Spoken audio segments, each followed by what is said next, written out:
Hey, thank you so much for joining our gathering.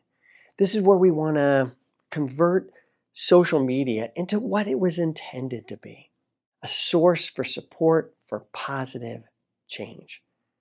And that's what we're going to do here is we're going to give you the three things you need to be the best version of you.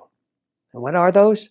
Well, first, you are the sum of the company that you keep.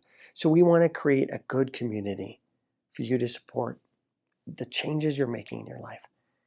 The second thing you need is to focus on your thoughts. See, you are whatever you meditate on. If you focus on good things, it's going to help wire in positive thinking in your brain. So we want to give you some good stuff to meditate on every day. And finally, you are what you practice. You are whatever you do every day. So if you want to be a good cook, but you never cook, then that's never going to happen.